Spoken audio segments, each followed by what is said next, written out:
इस युद्ध के अहम एस्पेक्ट के बारे में आपको थोड़ा और पर्सपेक्टिव देना चाहता हूं। हमें एयर डिफेंस ऑपरेशन सिंदूर के एयर डिफेंस की कार्रवाई को एक कॉन्टेक्स्ट में समझने की आवश्यकता है।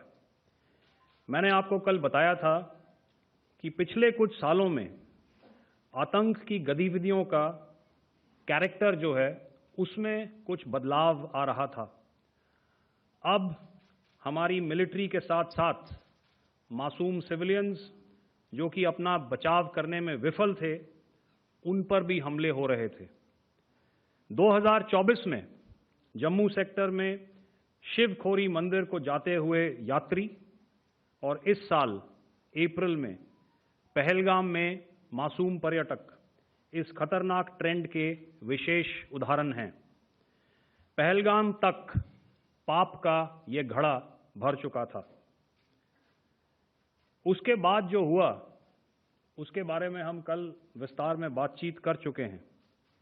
क्योंकि आतंकियों पर हमारे सटीक हमले लाइन ऑफ कंट्रोल और इंटरनेशनल बाउंड्री को पार करे बिना किए गए थे, हमें पूरा अंदेशा था कि पाकिस्तान का वार भी बॉर्डर के उस पार से ही होगा।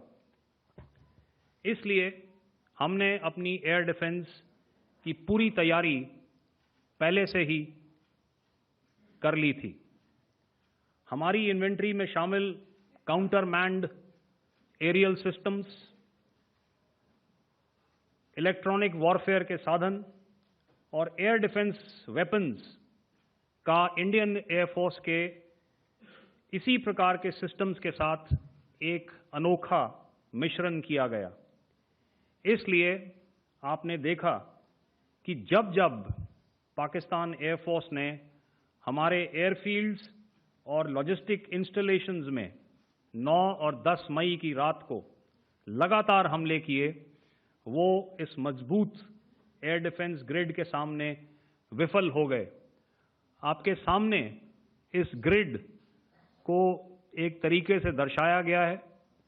आप देख रहे हैं कि इंटरनेशनल बाउंड्री से कितनी layers, radars, counter unmanned aerial systems, उसके पीछे शोल्डर फायर्ड वेपन्स, हमारे विंटेज एयर डिफेंस वेपन्स जो कि काफ़ी सालों से हमारी सेना में हैं।